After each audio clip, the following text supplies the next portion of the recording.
बोले श्री वृंदावन बिहारी लाल की जय। आइए उसी पावन तीर्थ में जहां नैमिषारण्य क्षेत्र है,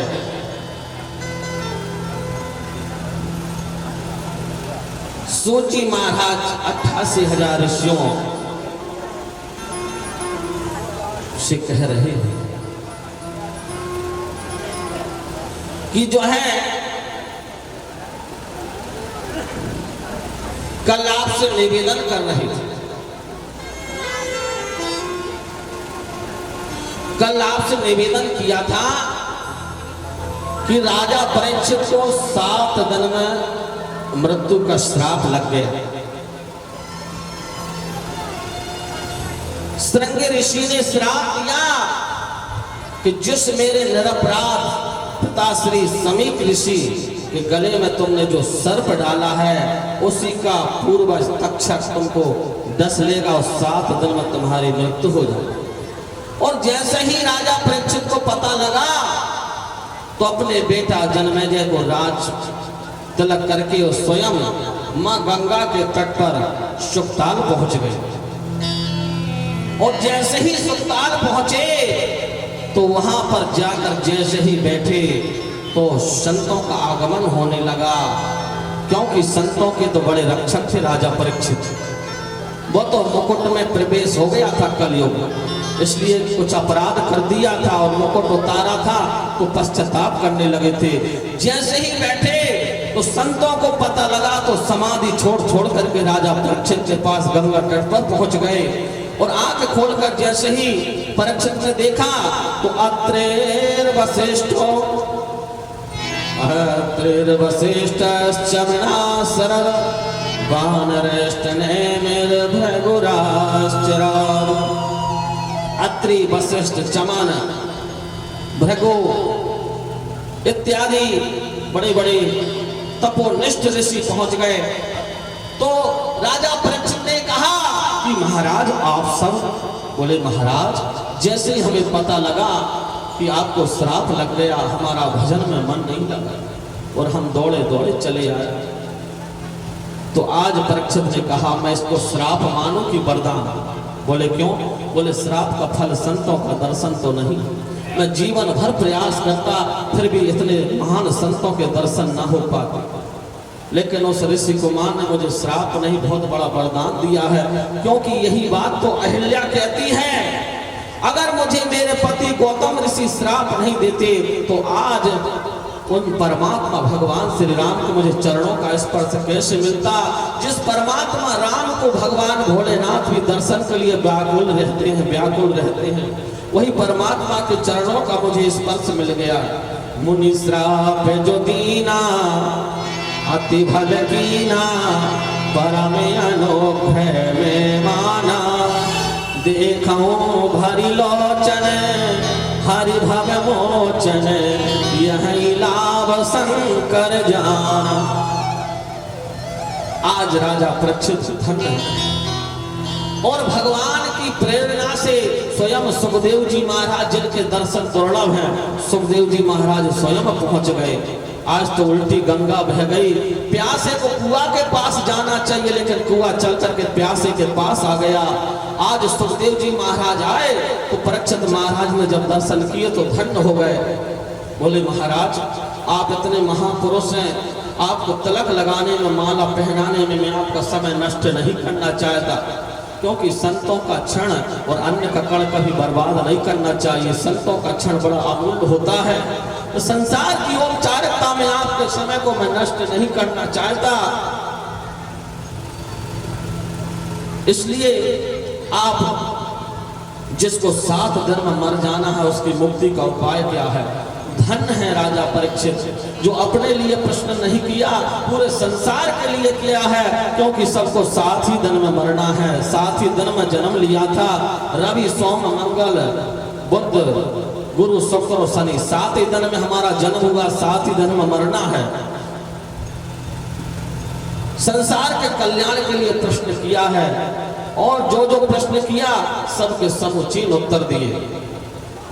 राजा परीक्षित को सुखदेव जी महाराज कथा सुना रहे और कथा सुनाते सुनाते थोड़ा परीक्षा लेने के लिए कभी कभी पूछ भी लेते हैं। सुखदेव जी ने एक बार हंसकर कहा, बोले परीक्षित एक बात बताओ, भगवान जल्दी किसको मिलते? भगवान जल्दी किसको मिलते? तो परीक्षित, अच्छा ये प्रश्न हमारा भी तो है, हमारा आपका सबका भगवान से मिलने की सबको इच्छा होती है। भगवान हम भजन करते हैं, माला फेरते हैं, उपास व्रत करते हैं, क्यों करते? क्योंकि हम भगवान के निकट पहुंच जाए, भगवान के हमको दर्शन हो जाए।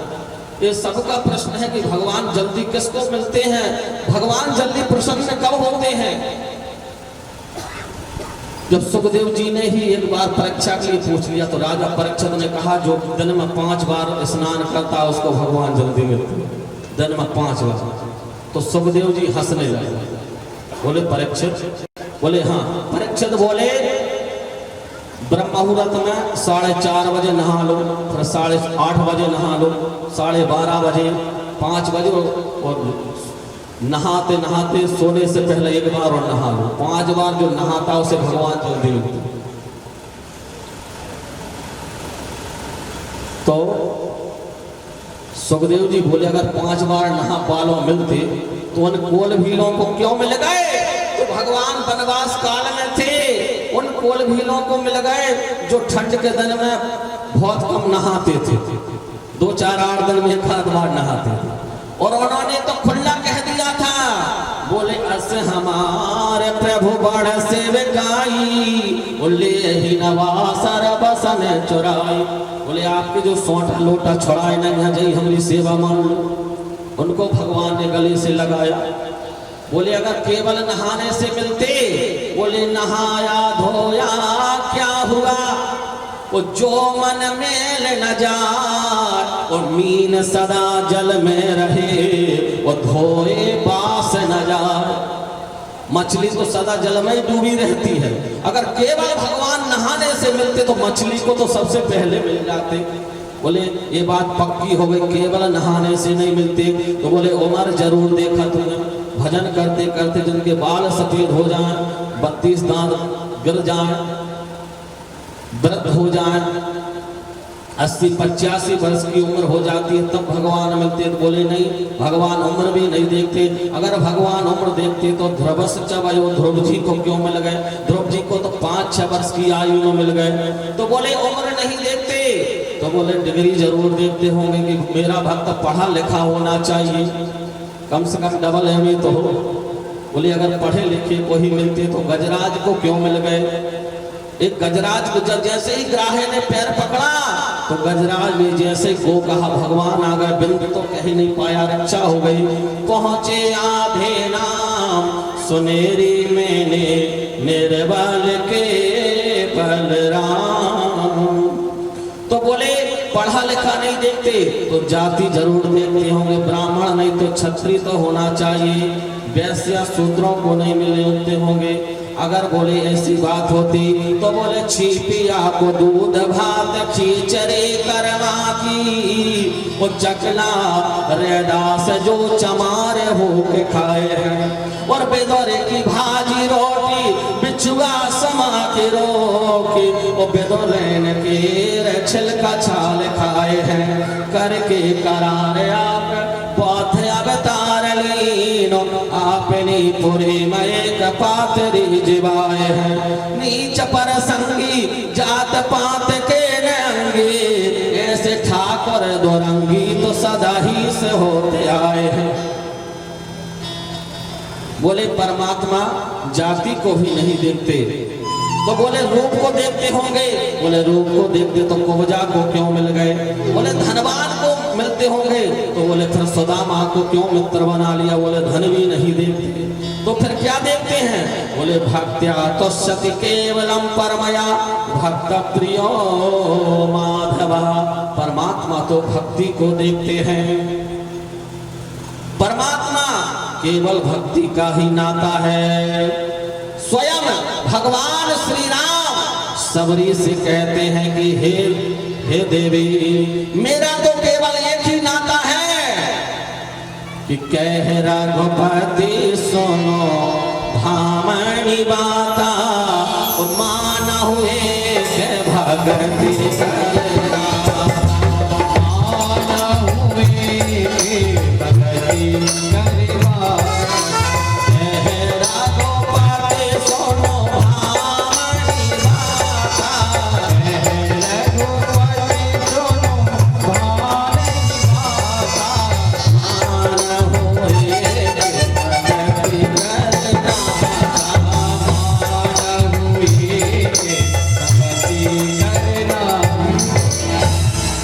परमात्मा को भक्ति प्रिय है।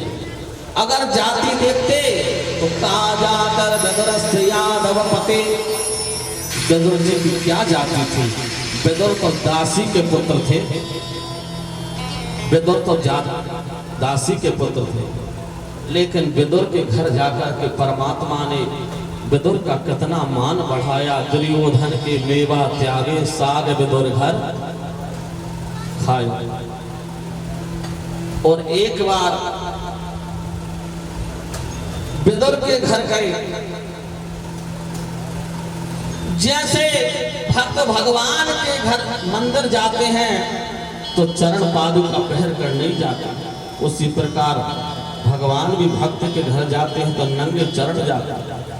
एक बार भगवान बेदुर के घर गए और जाकर के द्वार पर जैसे ही आवाज लगाई, बोले बेदुर काका, क्योंकि नारद जी ने भक्ति सूत्र में लिखा है।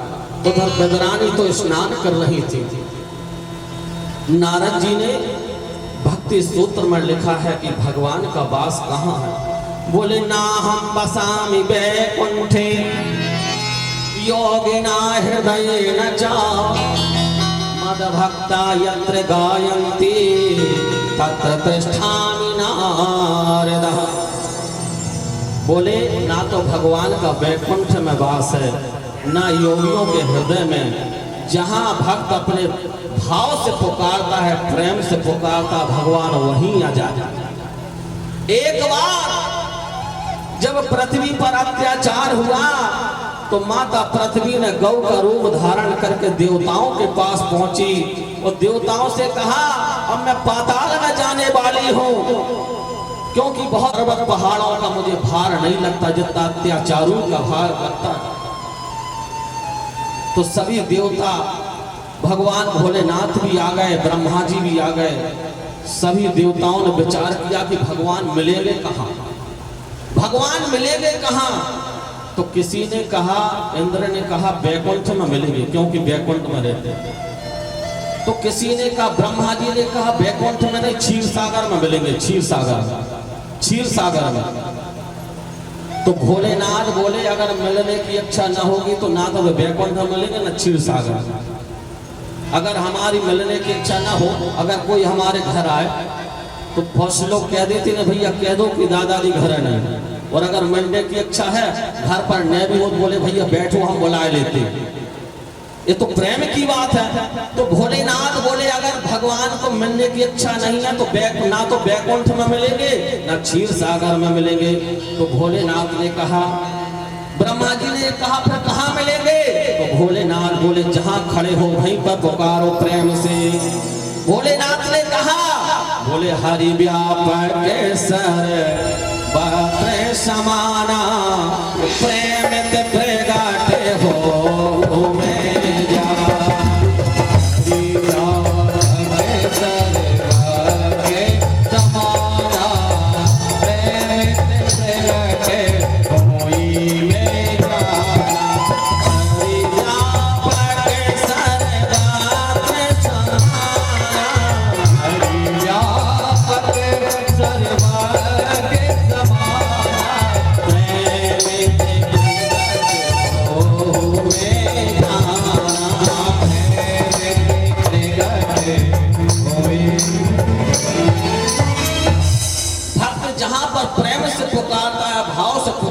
वहीं भगवान आ जाता है।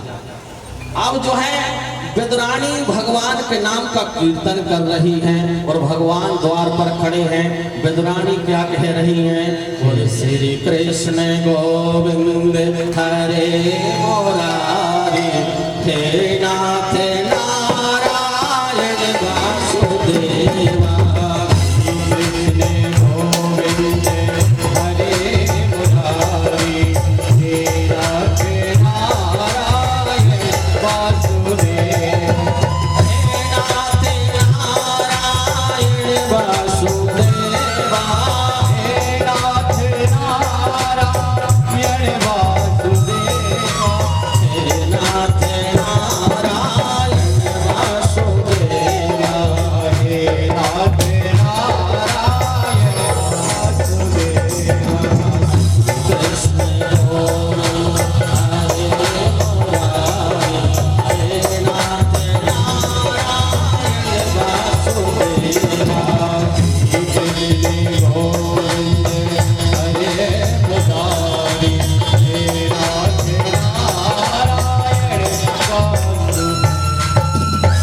विदुरानी तो स्नान करते हुए भगवान का संकीर्तन कर रही हैं और प्रभु द्वार पर खड़े हैं और आवाज लगाते हैं, काकी जी, विदुरानी काकी।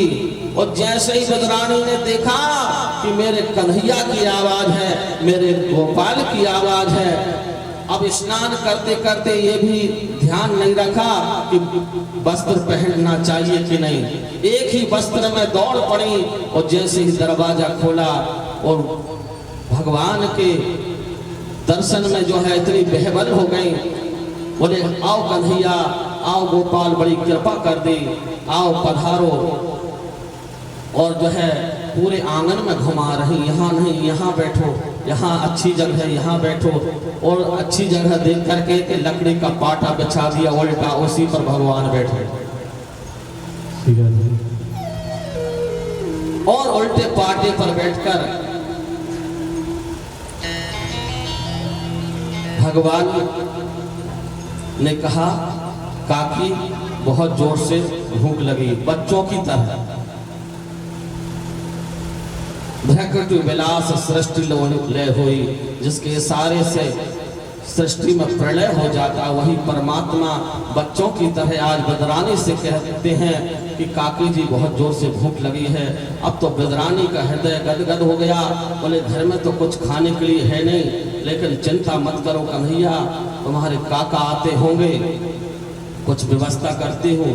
तो देखा वन में जाकर के केला के फल ही ले आए और पत्तल भी बिछाए तो उल्टी। प्रेम में सब, प्रेम में नियम नहीं होता, उल्टी पत्तल पर और केला के छिलका छिलका रख दी जाए और केला को फेंक दी जाए, वही छिलका का भगवान भोग लगा रहे। एक छिलका खाया, दो छिलका खाए, 10 छिलका खाए, 40 छिलका खाए, क्योंकि मीठा मीठा कह करके खाते जा रहे हैं। अगर कोई हमको भोजन कराए, अगर हम कहें कि बहुत अच्छा है, स्वादिष्ट है, तो खिलाने वाले को भी खुशी होती। तो विदुरानी को भी अच्छा लगा। बोले मैं स्वयं पूरी बगिया में जल सिंचाई करती हूँ, 40 छिलका खा लिया। पेट तो गड़बड़ हो ही नहीं सकता, भगवान 40 छिलका खा लिया।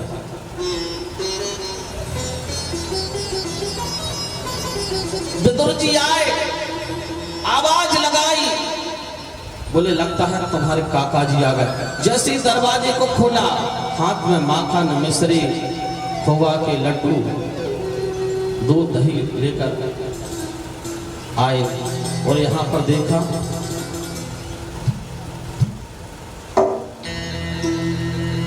जैसे देखा ये तो परमात्मा है, भगवान गोविंद। देवी हमारे ते अहोभाग। बोले हाँ कन्हैया आए हैं, गोपाल आए हैं। बोले कुछ खिलाया कि नहीं? बोले बहुत भूखे थे, केला ही खा रहे, कुछ नहीं था, केला ही खा रहे। जैसे विदुर जी जाकर देखा, बोले अरे विदुरानी, हमारे कितने भाग हैं जो परमात्मा चलकर हमारी कुटी पर आए, लेकिन तू उनको छिलका खिला रही। जब जैसे कहा छिलका खिला रही हो तो विदुरानी का ध्यान भंग हो गया। बोले अच्छा तो मैं छिलका खिला रही थी। भगवान से कहा तुमने क्यों नहीं कहा कि गुजरानी तुम छिलका क्यों खिला रहे? भगवान भी बोले अच्छा तो हम छिलका खा रहे थे, हमको खुद पता नहीं कि हम छिलका खा रहे हैं कि केला खा रहे हैं। हमें तो जो कुछ भी खा रहे हैं हमने देखा कि हमारी काकी का बड़ा भाव है, प्रेम है। विदुर जी ने कहा हम बड़े अपराधी, हमने आपको छिलका खिला दिया, थोड़े लड्डू खा लीजिए, माखन मिश्री एक ग्रास दिया, तुरंत हाथ पकड़ लिया। बोले काका जी आपको बुरा न लगे तो एक बात कहें। बोले क्या? बोले जो स्वाद छिलकों में था वो तो माखन मिश्री में नहीं। बोले क्यों? क्योंकि बोले तुम ये माखन मिश्री खिलाते समय तो तुम औपचारिकता निभा रहे हो, लेकिन काकी ने जब छिलका खिलाया था तो उनको पता नहीं था कि मैं छिलका खिला रही हूँ या केला खिला। भाव होना चाहिए, क्योंकि भाव का भूकाव में भाव ही बस सार है। भाव से मुझको भजे तो भव से बेड़ा पार है। भाव बिन वो कुछ भी देव मैं कभी लेता नहीं। भाव से एक फूल भी दे तो मुझे स्वीकार है। भाव बिन सोनी पुकार मैं कभी सुनता नहीं। भाव बिन सोनी पुकार मैं कभी सुनता नहीं। तेरे भक्ति भाव ही करते मुझे लाचार है। अन्न धन और वस्त्र भूषण कुछ न मुझको चाहिए।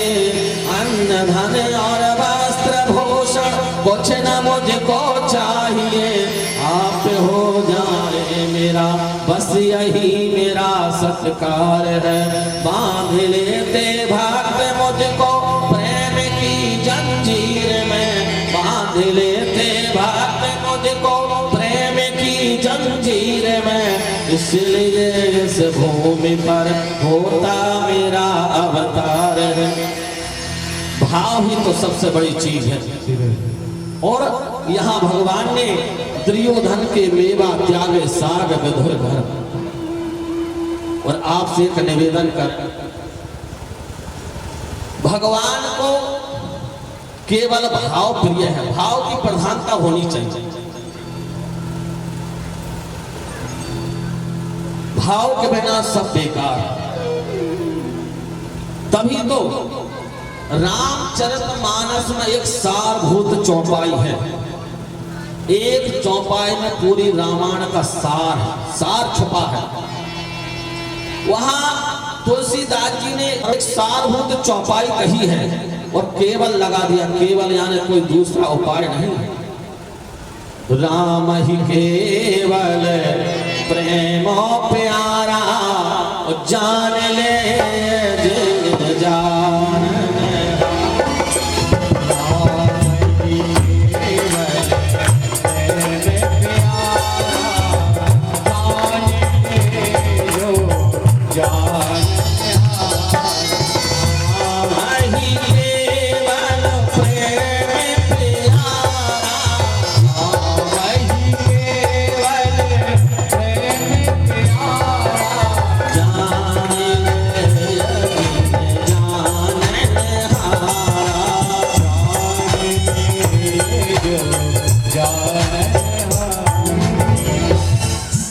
भगवान भाव प्रिय है। परमात्मा को आज तक कोई नहीं जान पाया और हम और आप तो कलयुग के जीव हैं। शेष महेश गणेश जनेश सुरेश जाहे निरंतर ध्यान। जाहे अनादि अनंत अखंड अछेद अभेद स्वभेद बतावे। नारद से सुख प्यास रटे पचहार कहूँ पुनि पार न पावे। उताही अहीर की छोकरिया छछिया भरी छाछ पे नाच नचावे। गोपियां थोड़ा सा मक्खन का लोभ देती थी। बोले पहले नाच कर बताओ तब मक्खन देंगे। भगवान उस मक्खन को खाने के लिए नाचते थे। तो भगवान भाव के भूखे। एक बार बहुत अच्छी बात आई और देखो भगवान पक्षपाती नहीं है, क्योंकि हम और आप सृष्टि में सब जीव भगवान के अंश हैं। ईश्वर अंश जीव अविनाशी, भगवान किसी के साथ पक्षपात नहीं करते। एक बार भगवान के मित्र उद्धव ने भगवान से पूछा कि 24 अवतार हैं आपके, वैसे तो हरि अनंत हरि कथा अनंता, कहें सुनाई बहुविधि सब संता, लेकिन शास्त्र की दृष्टि से 24 अवतार हैं। 24 अवतारों में आपने जो लीलाएं करी हैं और आपने जहां पर भोग लगाया है, भोजन किया, उस भोजन में आपको स्वाद कहां मिला? भोजन में आपको स्वाद कहां मिला? जब उद्धव ने भगवान से पूछा, उद्धव कथा आएगी आगे, उद्धव भगवान के मित्र हैं, कि त्रिलोकी में संसार में जब जब आपने अवतार लिए, आपने भोजन किए, तो आपको भोजन में स्वाद कहाँ मिला? आपको संतुष्टि कहाँ मिली? अगर भगवान पक्षपाती होते तो भगवान कहते थे कौशल्या ने भोजन कराए तब मुझे स्वाद मिला, या यशोदा ने भोजन कराए तब स्वाद मिला, या राधा रानी का नाम ले देते, राधा रानी ने मुझे भोजन कराए तब मुझे सुख मिला, या सीता ने भोजन कराए तब सुख मिला। ना तो राधा रानी का नाम लिया, न सीता का नाम लिया, और न यशोदा मैया का नाम लिया, और न कौशल्या का लिया। फिर किसका लिया?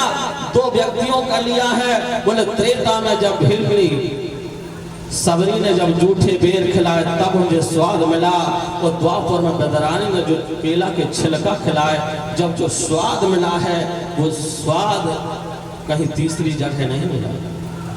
3 लोक नभखंड में होते रही जेवना,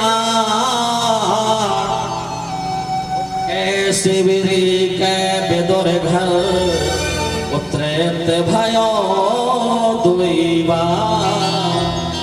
भगवान भाव प्रिय है, इसलिए तो कहा है कि राम ही केवल प्रेमो प्यारा, वो जान ले